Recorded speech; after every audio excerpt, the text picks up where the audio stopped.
Shalom. आज की सुबह के लिए प्रभु यीशु का धन्यवाद हो कि परमेश्वर ने अनुग्रह दिया उसकी सेवा आराधना महिमा करने के लिए।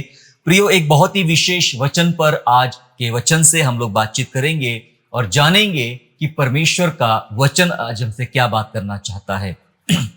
सीखेंगे उन महत्वपूर्ण मुद्दों को, उन चीजों को जिसके द्वारा परमेश्वर की महिमा होगी। हमारा विषय है जब कुछ समझ में ना आए तब क्या करें।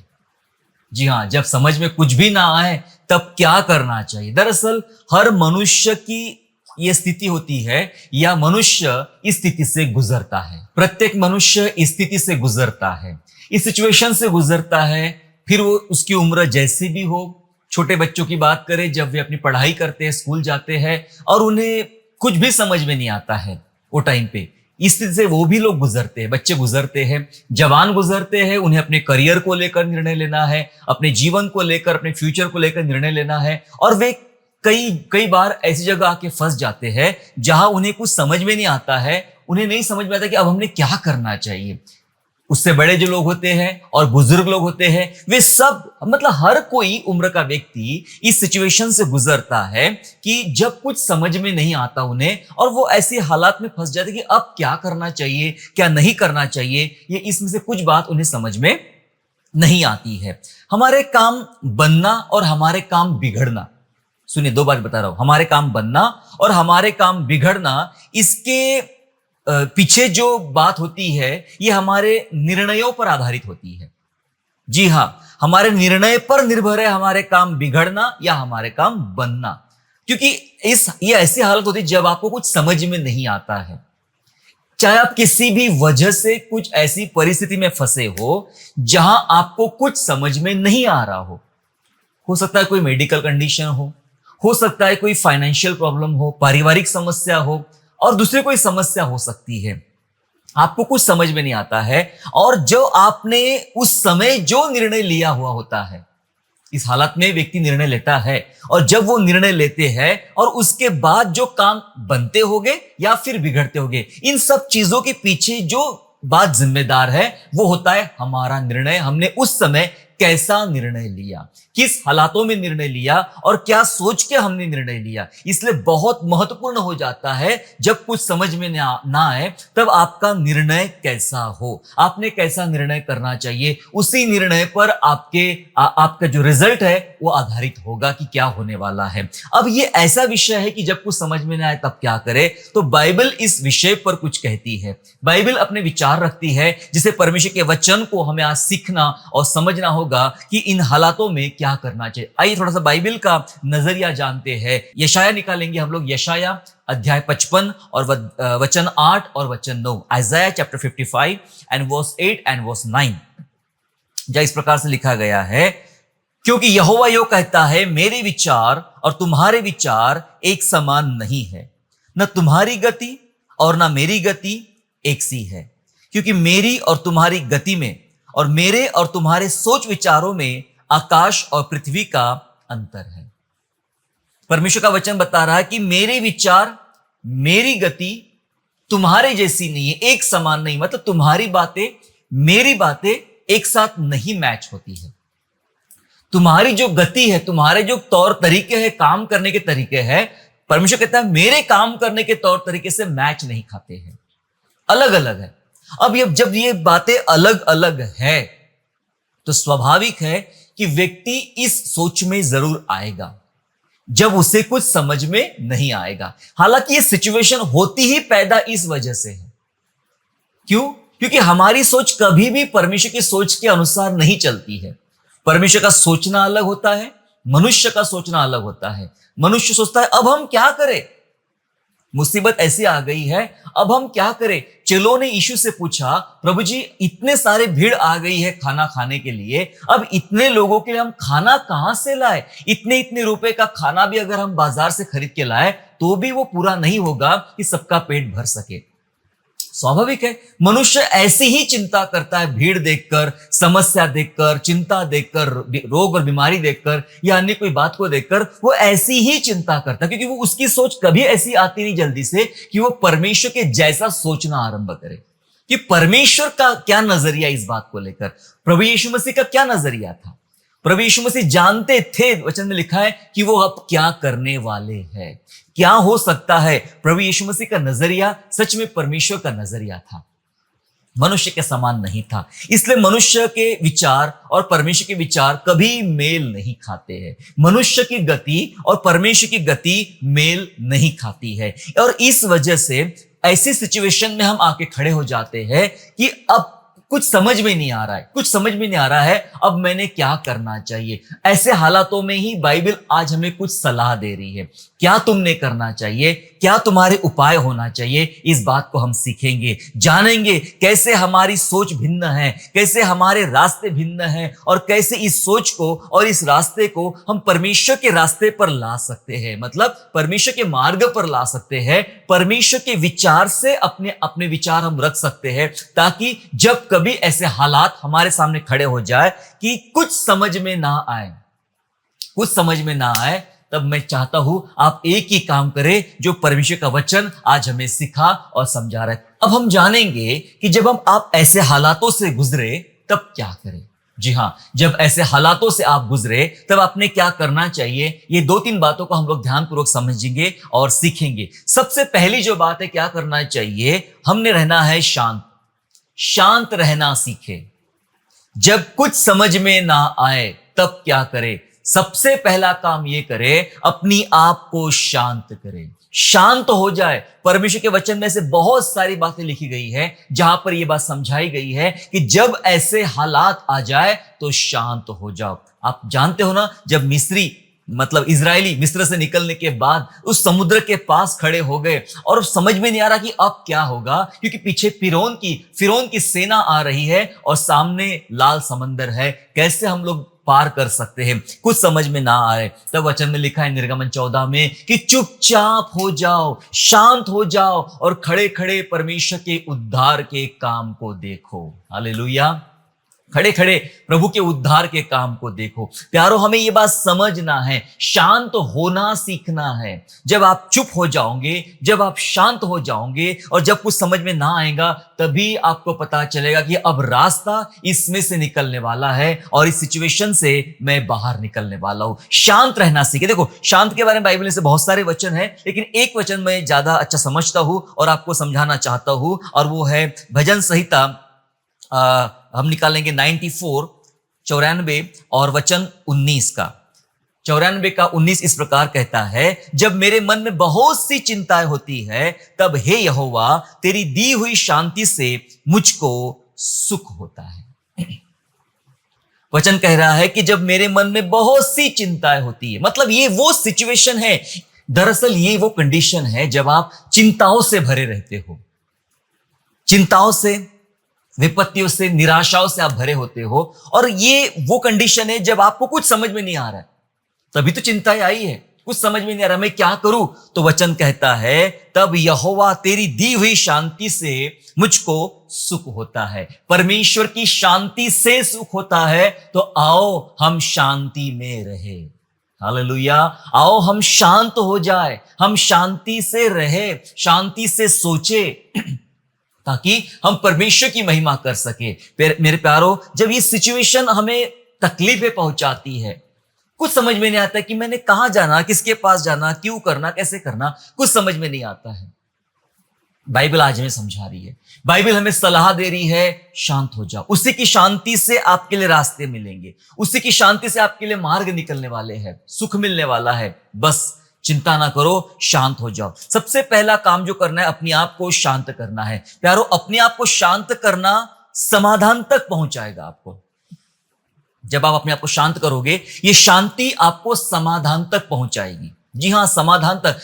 जिन समस्या से आप गुजर रहे हैं और उन समस्याओं का समाधान आपको चाहिए होता है, ये समाधान तक आपको पहुंचाएगा आपका शांत रहना। और उसके बाद जो है, अगर आप अशांत हो गए, जब कुछ समझ में नहीं आता है ना, तो सबसे ज्यादा हम लोग अशांत हो जाते हैं, परेशान हो जाते हैं कि अब क्या करूं, कहां जाऊं, किसके पास जाऊं, कौन मेरी सहायता करेगा, कौन मेरी मदद करेगा। हम टेंशन में आ जाते हैं और फिर हमारे अंदर एक अशांति सी भर जाती है, और अशांति हमारे कामों को बिगाड़ देती है। जब आप अशांत हो जाओगे तो ये अशांति आपके कामों को बिगाड़ देगी। इसलिए सबसे पहला जो काम करना है, अपने आप को शांत कर देना है, अपने आप को शांत कर देना है। यह शांत हो जाओ और देखो कैसे हमारे काम बनते हैं, कैसा परमेश्वर हमारे लिए इंतजाम होता है। कभी कभी बहुत अचानक से कुछ विपत्तियां आ जाना, अचानक से कोई टेंशन आ जाना, और उस बात से हम इतने परेशान हो जाते हैं और कुछ समझ में नहीं आता कि अब मैंने क्या करना चाहिए। आपको याद है नेहमाया के विषय में कि नेहमाया को जब संदेश दिया गया, मतलब संदेशा पहुंचाया गया कि तेरे नगर में, यरूशलेम में तेरे लोग जिनके फाटक जले पड़े हुए हैं, रास्ते पर आ पड़े हैं और शत्रु उन पर चढ़ाई करने को तैयार है और उनकी निंदा हो रही है, उनकी बदनामी हो रही है, नाम धराई हो रही है, सो तू कुछ कर। तो नेहमाया ने क्या किया? नेहमाया ने तुरंत उठ के अपना सूटकेस पैक किया और चल पड़ा। क्या ऐसा नेहमाया ने किया? हालांकि यह सिचुएशन बहुत गंभीर थी, जब उसके अपने सगे लोग वहां तकलीफ का जीवन जी रहे थे। कुछ समझ में नहीं आया क्या करे। नेहमाया ने क्या किया? अपने आप को शांत किया। शांत करने के लिए वो समय बिताया दुआ में, शांत करने में अपने आप को शांत करा, शांत किया कि प्रभु मैं अर्जेंट, मैं भाग कर नहीं गया, वो तुरंत निकला नहीं, बहुत समय लिया उसने जाने के लिए, वो जिम्मेदारी पूरी करने के लिए बहुत समय लिया। और ये समय जो था ये उसकी शांति का समय था। यस, वो गड़बड़ी में नहीं भागा। कई बार हम गड़बड़ियां करते हैं और गड़बड़ियों की वजह से ही हमारे काम बिगड़ जाते, क्योंकि हम शांत नहीं होते। बाइबल कहती है हमारा परमेश्वर शांति का परमेश्वर है, वह गड़बड़ी का परमेश्वर नहीं है। पता है, एक दाई योनाथन के बेटे को लेके भाग रही थी और गिर पड़ी, बच्चे को भी गिरा दिया। आप जानते हो उसका बेटा पांव का लंगड़ा हो गया। मपीबोशेत नाम था उसका। जी हाँ, ये पैदाइशी लंगड़ा नहीं था, ये गड़बड़ी में उस दाई की, उस स्त्री की गड़बड़ी की वजह से ये लड़का लंगड़ा हो गया। प्यारो, कभी कभी हमारी गड़बड़ियां चीजों को बिगाड़ देती है, अशांति समस्या पैदा कर देती है। इसलिए हमें शांत रहना सीखना। तो पहला काम जो करना है ऐसे हालात से जब आप गुजरे, पहला काम यह करना है कि अपने आप को शांत करें। दूसरा जो काम करना है, दूसरा काम यह है कि प्रार्थना में अपनी शक्ति लगाए। मैं जानता हूं कि हर व्यक्ति प्रार्थना करता है, जब कुछ समझ में ना आए तो प्रार्थना जरूर करता है, पर हमारी प्रार्थनाएं कैसी होती है? हमारी प्रार्थनाएं ऊपर ऊपर होती है। प्रार्थना कम, चिंता ज्यादा रहती है। जी हाँ, प्रार्थना कम, चिंता ज्यादा रहती है, साथ साथ में शिकायतें ज्यादा रहती है परमेश्वर से। मैं आपको बताना चाहता हूं, प्रार्थना करना तो है, पर पूरी ताकत झोंक दीजिए, पूरी शक्ति लगा दीजिए, पूरा अपना मन लगा दीजिए प्रार्थना में। क्योंकि जब आपका ध्यान प्रार्थना में रहेगा, तभी आप इस सिचुएशन में से बाहर आ सकते हैं जब आपको कुछ समझ में नहीं आ रहा होगा। देखिए, वचन को पढ़ेंगे, हम लोग निकालेंगे भजन संहिता 109, हम लोग निकाल ले भजन संहिता 109 और वचन पढ़ेंगे उसका 2, 3 और 4। देखिए क्या क्या लिखा है वहां पर। वहां लिखा है, क्योंकि दुष्ट और कपटी मनुष्य ने मेरे विरुद्ध मुंह खोला है, वे मेरे विषय झूठ बोलते हैं और उन्होंने बैर के वचनों से मुझे चारों ओर से घेर लिया है और व्यर्थ मुझसे लड़ते हैं। मेरे प्रेम के बदले में वे मुझसे विरोध करते हैं, परंतु मैं तो प्रार्थना में लवलीन रहता हूं। हालेलुया। क्या कहता है परमेश्वर का वचन? कि वे मुझसे बैर रखते हैं, वे मुझसे झगड़ा करते हैं, वे कपट करते हैं और मेरे विरुद्ध में युक्तियां रचते रहते हैं। मतलब दाऊद के शत्रु उसके विरोध में युक्तियां रचते रहते हैं। लेकिन क्या आपने चौथे वचन की अंतिम लाइन पढ़ी? लिखा है, परंतु मैं तो प्रार्थना में लवलीन रहता हूं। हालेलुया। ये वो प्रार्थना है। कुछ क्या करूं मैं समझ में नहीं आ रहा, शत्रु मेरे पीछे पड़ा है, मुझे सता रहा है, मेरे अंदर समस्या पैदा कर रहा है, या मुझे बहुत ज्यादा टेंशन दे रहा है। ऐसे हालत में मैं क्या करूं? आओ अपनी पूरी शक्ति प्रार्थना में लगा दे। दाऊद ने लिखा है वचन में, लवलीन हो गया मैं ऐसे हालत में। हालांकि ये हालत बहुत मुश्किल है जहां प्रार्थना में लवलीन हो जाए, एक तरफ शत्रु आपका सामना कर रहा है, आपको परेशान कर रहा है, और आप प्रार्थना में ललित हो जाए, ये है तो मुश्किल। लेकिन अकेले दाऊद ने नहीं, बहुत सारे लोगों ने ये काम किया है। जब उनके ऊपर संकट आए, उन्होंने ज्यादा अपनी ताकत प्रार्थना में लगा दी। फिर चाहे दाऊद हो, चाहे वो डैनियल हो, चाहे वो शद्रक मेशक अबेदनगो हो, ये ऐसे तमाम लोग हैं जिन्होंने मुश्किलों के समय अपने आप को प्रार्थना में लगा दिया। प्यारो, शत्रु पर से ध्यान हटाए और प्रार्थना करें। शत्रु माने समस्या। आपकी समस्या क्या है? आपका शत्रु कौन है? आपको परेशान करने वाला या आपको निराश करने वाली कौन सी ताकत है? उस पर से ध्यान सबसे पहले हटा दीजिए। दैयान हटाए और प्रार्थना में ध्यान लगाए। ध्यान हटाना जरूरी, क्योंकि वही ध्यान रहेगा ना। मैं बताना चाहता, आपको 2 घंटा भी बड़बड़ करते रहोगे, but that is not prayer. बड़बड़ करना, बकबक करना प्रार्थना नहीं होता है। बहुत सारे लोग एक जगह बैठ जाते हैं और फिर hallelujah hallelujah hallelujah, praise the Lord praise the Lord praise the Lord. इसका ये मतलब है कि अंदर कुछ और चल रहा है दिमाग में, और मुंह प्रेज द लॉर्ड बोल रहा है। ये प्रार्थना नहीं, ये बड़बड़ करना है। इसलिए ध्यान हटाना जरूरी है, तभी आप प्रॉपर प्रार्थना कर पाओगे। शत्रु से, समस्या से ध्यान हटाए और प्रार्थना करें। प्रार्थना से ही होगा, सुनिए, प्रार्थना से ही होगा, इस बात पर अड़िग रहे। जी हां, प्रार्थना से ही होगा। कुछ लोग कहेंगे कि नहीं, प्रार्थना से नहीं होगा, थोड़ी सी प्रार्थना करना पड़ेगा, बाकी हमें कुछ मेहनत करना पड़ेगा। कुछ लोग कहेंगे प्रार्थना के साथ तुम्हें यह भी करना पड़ेगा। कुछ लोग सब अलग अलग सलाह देंगे, लेकिन बाइबल हमें क्या सलाह देती है? बाइबल कहती है प्रार्थना से ही होगा। यस, प्रार्थना से ही होगा। तो इस बात पर आप अटल रहे हैं कि परमेश्वर, तू जो मेरे लिए करेगा वो प्रार्थना से ही करेगा। इसलिए सब बातों को अनदेखा करे और प्रार्थना में लगे रहे। प्रार्थना से होगा, इस बात पर विश्वास करें। आप जानते हो कि यहोशू को भेजा गया अमालेकियों से लड़ाई करने के लिए, लेकिन मूसा पहाड़ पर चढ़ गया प्रार्थना करने के लिए अपनी लाठी को लेकर। लाठी ऊपर उठा दिया और प्रार्थना कर रहा है, ऊपर उठाए रखा। जब तक उसकी लाठी ऊपर है, यहोशू की सेना जीत रही है। हाथ थक गए, लाठी नीचे आ गई, तो यहोशू की सेना हार रही थी। तो मूसा ने जान लिया ये यहोशू के लड़ने से कुछ नहीं होने वाला है, ये हमें दुआ से होने वाला है। और जिन लोगों ने इस महत्व को जाना, और 2-3 लोग दौड़े मूसा की मदद के लिए, उसके हाथ के नीचे पत्थर लगा देना, ये करना, ताकि सबको समझ में आ गया उधर यहोशू लड़ तो रहा है, लेकिन जीत प्रार्थना से मिलेगी। जीत प्रार्थना से मिलेगी। प्यारो, आपको प्रार्थना करना है, प्रार्थना में अपनी शक्ति झोंक देना है। कितनी आप प्रार्थना कर सकते हो? कब? सिचुएशन बता रहा हूं, जब कुछ समझ में ना आए तब। अब मैं क्या करूं? अब मैं कहां जाऊं? किसके पास जाऊं? क्या करना चाहिए? ये वो सिचुएशन होगी जहां आपको प्रार्थना करना होगा। 2 काम मैंने बताया। सबसे पहला काम जो है, शांत हो जाए, शांत रहे, अपने आप को, अपने मन को शांत करे, क्योंकि शांति से ही रास्ते निकलने वाले। प्रभु की दी जाने वाली शांति, वही हमारे लिए रास्ता निकालेगी। दूसरा काम सीखा हमने, प्रार्थना में अपनी शक्ति लगाए। तीसरा काम क्या करे जब कुछ समझ में ना आए? तीसरा काम है मार्गदर्शन ले। जी हां, जब कुछ समझ में ना आए तब क्या करे? मार्गदर्शन ले, सलाह ले। किसकी? उन तमाम आत्मिक लोगों की, उन तमाम अनुभवी लोगों की, उन तमाम परमेश्वर के साथ चलने वाले लोगों की। वैसे सलाह देने वाले बहुत लोग पड़े हैं। आजकल लोग एआई से सवाल पूछते हैं और उससे जवाब लेते हैं। गूगल से सवाल पूछते हैं, उससे जवाब ले लेते हैं। आजकल बहुत ज्ञान बट रहा है। पेट दर्द हो रहा था, ये दवाई खा लो, ऐसा कर लो, पानी गर्म पी लो, ये बहुत कुछ चल रहा है। ज्ञान सब जगह बट रहा है, सलाह सब दी जा रही है, लेकिन सलाह उसी की लो जिसकी खुद की खेती हरी भरी हो।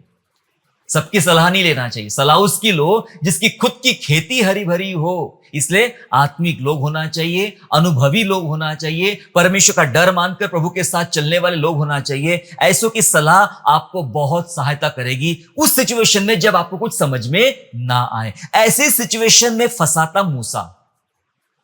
जी हां, ऐसी सिचुएशन में फंसाता मूसा, और मूसा को कुछ समझ में नहीं आ रहा था कि अब मैंने क्या करना चाहिए। वो थक रहा था, इतना बर्डन उसके ऊपर बढ़ गया था कि मुझे इतने सारे लोगों का न्याय चुकाना है, न्याय करना है, उनको व्यवस्था सिखाना है, वचन सिखाना है, और मेरे से नहीं हो रहा है। सुबह से रात तक का बैठता था, उसके बावजूद भी उसका काम खत्म नहीं होता था, और मूसा प्रतिदिन थक रहा था और काम पूरे हो नहीं रहते। और जब कुछ समझ में नहीं आ रहा तब मैं क्या करूं, तब मूसा के पास आया उसका ससुर इत्रो।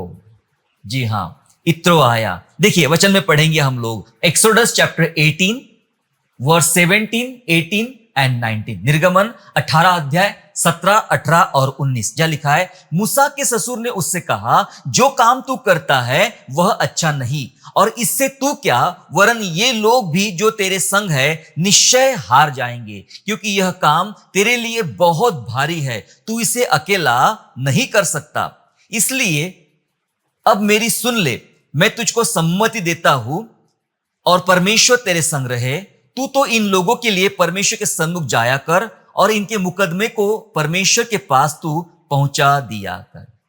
अब इत्रो जो है वो मूसा का ससुर है और मूसा को मार्गदर्शन कर रहा है, मूसा को सलाह दे रहा है कि ये काम थकाऊ है, इससे कोई काम नहीं होने वाला और लोगों का न्याय होगा ही नहीं। मैं जो सलाह दे रहा हूं उसको तू सुन ले, तेरा काम आसान हो जाएगा। और हम जानते इत्रो ने मूसा को क्या सलाह दिया? सलाह दिया कि तू हजार हजार लोगों के ऊपर अगुवे नियुक्त कर दे, 100 लोगों के ऊपर, 50 लोगों के ऊपर अगुवे नियुक्त कर दे। वो सही लोग होना चाहिए, उनको अपॉइंट कर और वो उनका न्याय करे, और बड़े बड़े मामले जो है वो तू खुद निपटा लिया कर। जी हां, तू खुद निपटा लिया कर। ऐसा करने से तेरा काम आसान हो जाएगा और सबको न्याय मिलेगा और सबका काम हो जाएगा। मार्गदर्शन मूसा को मिला, मूसा का काम आसान हो गया। प्यारो, कुछ समझ में ना आए तब क्या करे? जाओ उनके पास जो आपसे ज्यादा अनुभवी है, जिनको ज्यादा वचन है, जानते हैं, जो ज्यादा प्रभु का भय मानते हैं। बैठो उनके पास, उनके पास बिताया 5 मिनट कभी वेस्ट नहीं होंगे, ये इन्वेस्ट होंगे। मैं आपको बताना चाहता हूं, इन्वेस्ट होंगे, आपको सिखाएंगे, समझाएंगे, मार्गदर्शन ले, तब आपको रास्ते बनना शुरू हो जाएंगे। मेरे प्यारों, उचित मार्गदर्शन हमारे बोझ को हल्का करता है, जैसे मूसा का बोझ हल्का हो गया। आजकल समस्या यह है कि सही सलाह देने वाले लोग बचे ही नहीं है। जी हां, उचित मार्गदर्शन आपके बोझ को हल्का करेगा, आप हल्का महसूस करोगे उस हालत में जब कुछ समझ में ना आ रहा हो। आत्मिक लोगों से हमें हिम्मत मिलती है, क्योंकि वो अपने अनुभव बताते हैं कि मैंने कैसे आत्मिक रूप से लड़ा, प्रार्थना में लड़ा, विश्वास में चला और कैसे मैंने इस पर विजय प्राप्त किया। तो आत्मिक लोगों से हमें हिम्मत मिलती है और सही सलाह सही समाधान लाती है। सही सलाह सही समाधान लाती है। कभी किसी को अगर गलत सलाह मिल जाए तो नुकसान ही होता है। बाइबल में से बहुत सारे लोग हैं जिन्हें गलत सलाह दी गई, मतलब वहां के आसपास के लोगों ने, या उन्होंने गलत सलाह ली, गलत लोगों के पास सलाह लेने जाते थे और बर्बाद हो गए, लड़ाइयों में हार गए, देश उनके हाथ से निकल गए, सब कुछ हो गया। प्यारो, सही सलाह सही समाधान लाएगी, इसलिए हमें समझना जरूरी है। ये तीसरा महत्वपूर्ण काम था कि हमें मार्गदर्शन, उचित मार्गदर्शन लेना है। हमने 3 काम सीखे, चौथा काम बता के मैं समाप्त करना चाहता आज के संदेश को। और चौथा काम करना है तब जब कुछ समझ में ना आए, और चौथा काम है कि परमेश्वर पर निर्भर रहे। जब कुछ समझ में ना आए तब क्या करे? कुछ नहीं करे, परमेश्वर पर निर्भर रहे, परमेश्वर पर निर्भर रहे। मैं बीच में कोई एक छोटा सा क्लिप कहीं देख रहा था और तूफान आ रहा है, तूफान आ रहा है, बहुत तेज हवा चल रही, तूफान आ रहा है, सब उड़ रहा है, और एक व्यक्ति वहां पर है और उसे कुछ समझ में नहीं आ रहा कि मैं अपने आप को कैसे बचाऊं, कैसे बचाऊं। तो वहां पर एक साइकिल रखी गई थी, साइकिल रखी हुई थी और वो अपने आप को बचने का उपाय ढूंढ रहा था। अब साइकिल इतनी हल्की, इतनी साधारण, वो किसी को क्या बचाएगी, लेकिन फिर भी उसके दिमाग में आया कि ये साइकिल मुझे बचा लेगी। वो साइकिल के पीछे नीचे बैठ के साइकिल को पकड़ के छिप गया, ये सोचकर कि जो तूफान आ रहा है ये साइकिल मुझे उससे बचा लेगी। दूसरा कोई भी वह वस्तु ऐसी नहीं थी उसको मदद करने वाली, पर उसने अपने आप को पकड़ा रखा, विश्वास किया कि साइकिल मुझे बचा लेगी। हालांकि उसको पता है ये साइकिल मुझे नहीं बचाएगी, लेकिन जब कुछ नहीं मिला उसने अपने आप को साइकिल के हवाले कर दिया।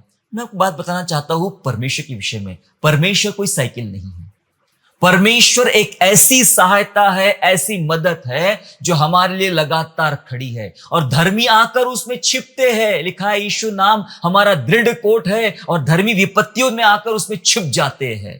हालेलुया, वो आपको बचाएगा। निर्भर होने का मतलब होता है डिपेंड हो जाए परमेश्वर के ऊपर में, छिप जाए उसमें और जाने की बस कोई अगर मुझे बचा सकता है तो परमेश्वर बचा सकता है। इस हालातों में से अगर मुझे कोई निकाल सकता है तो परमेश्वर निकाल सकता है। कहीं ना भागे, सीधा प्रभु के पास भागे, प्रभु पर निर्भर हो जाए। एलिया भागा पर्वत पर, प्रभु मैं अपने आप को परमेश्वर पर निर्भर करने के लिए, होने के लिए अपने आप को प्रभु पर निर्भर कर दिया उसने। आपको और मुझे भी परमेश्वर पर निर्भर होना सीखना चाहिए। नीति वचन अध्याय 3 और वचन 5 इस प्रकार से कहता है, प्रोवर्ब चैप्टर 3 एंड वर्स 5 इस प्रकार कहता है, तू अपनी समझ का सहारा ना लेना, वरन संपूर्ण मन से यहोवा पर भरोसा रखना।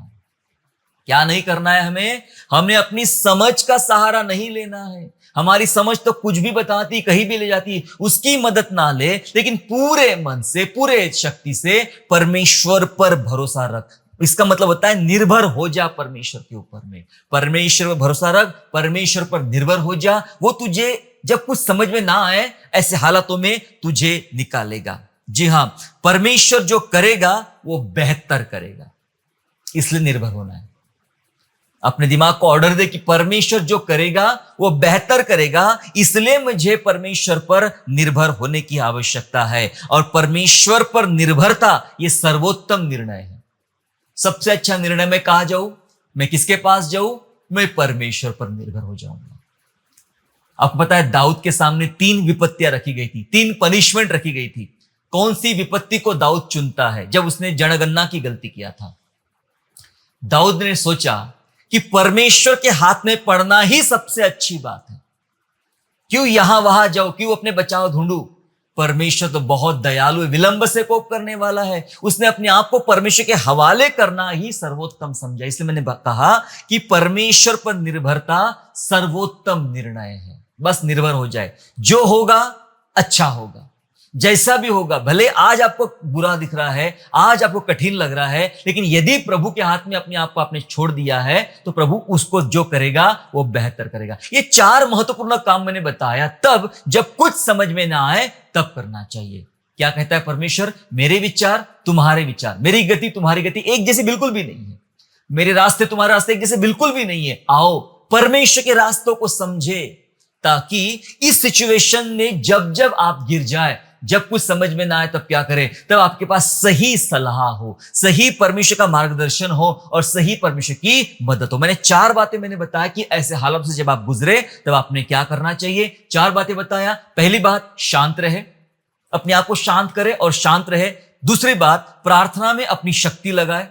जनरल प्रार्थना रोज करो, लेकिन अब ये थोड़ा सा विशेष प्रार्थना, प्रभावशाली प्रार्थना करने की जरूरत है। प्रार्थना में अपनी शक्ति लगाए। तीसरा काम देखा हमने, मार्गदर्शन ले, सलाह ले। ऐसे कई अगुवे बैठे हैं आत्मिक, उनकी सलाह ले, आपको मदद करेंगे इस सिचुएशन से बाहर निकलने के लिए। और परमेश्वर पर निर्भर हो जाए, डिपेंड ऑन गॉड। परमेश्वर पर निर्भर हो जाए, जो कुछ करेगा मेरा परमेश्वर करेगा। मुर्गी अपने बच्चों को पंखों तले छिपाती है, बच्चों को भी पता है कि आसमान गिरेगा, पत्थर गिरेगा तो पंख नहीं बचाएंगे, लेकिन वो जानते, वो अपने आप को इतने सेफ महसूस करते हैं मुर्गी के पंखों के नीचे, अपनी मां के पंखों के नीचे, कि दुनिया की कोई ताकत हमें इस पंखों से मतलब अलग नहीं कर सकती, हम सुरक्षित है। ऐसा हमारा प्रभु है।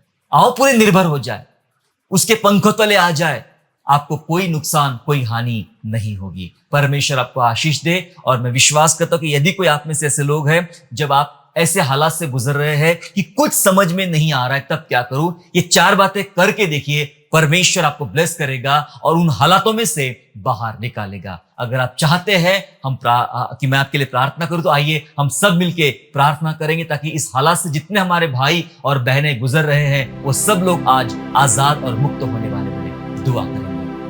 प्रभु जी, हम आपका धन्यवाद स्तुति करते पिता परमेश्वर, आपको, आपकी दया हम पर है, आपकी करुणा हम पर है पिता राजा, कि इसलिए प्रभु जी हम कई बार मुश्किल में गिरते हैं और आप हमें उठाते हैं। धर्मी 7 बार गिरता है लेकिन उठ खड़ा हो जाता है। धन्यवाद प्रभु। प्रभु हम कितनी बार ऐसे हालात में आते प्रभु कि हमें कुछ समझ में नहीं आता कि अब क्या करें, चाहे बच्चों को लेकर निर्णय है, पति पत्नी के निर्णय है, परिवार के निर्णय है, पवित्र आत्मा घर के निर्णय है, व्यवसाय के बिजनेस के निर्णय है, कुछ समझ में नहीं आता कि मैंने क्या करना चाहिए प्रभु जी। लेकिन आपका जो वचन आज हमने पढ़ा, जो तरीके हमने पढ़े, इन तरीकों से अपना जीवन चलाने के लिए प्यारे पिता परमेश्वर आप हमारी मदद और सहायता कीजिए। यीशु राजा सहायता कीजिए प्रभु जी, और दुआ करते पिता परमेश्वर की इसके द्वारा पिता परमेश्वर इस सिचुएशन से हम बाहर निकलने वाले बने, इन हालातों में से हम बाहर निकलने वाले बने, और प्रभु जी आपकी महिमा कर सके। प्रभु दया कर, और जो लोग सच में ये संघर्ष कर रहे हैं इसमें से उन्हें बाहर निकाल, मजबूत कर,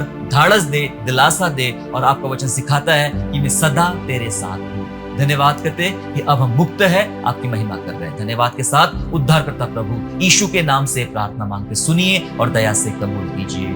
आमीन। आशा करता हूँ आज के संदेश के द्वारा आपने आशीष प्राप्त किया है। यदि सचमुच आपने आशीष प्राप्त किया है तो इस संदेश को दूसरों के साथ शेयर कीजिए, और हमारे दूसरे भी संदेशों को सुनने के लिए हमारे चैनल को सब्सक्राइब करें और नोटिफिकेशन के लिए बेल आइकन को दबाइए। और हाँ, यीशु पर विश्वास करना ना छोड़ें, वो आपको आशीषमय स्थानों की ओर आगे ले जाएगा। God bless you.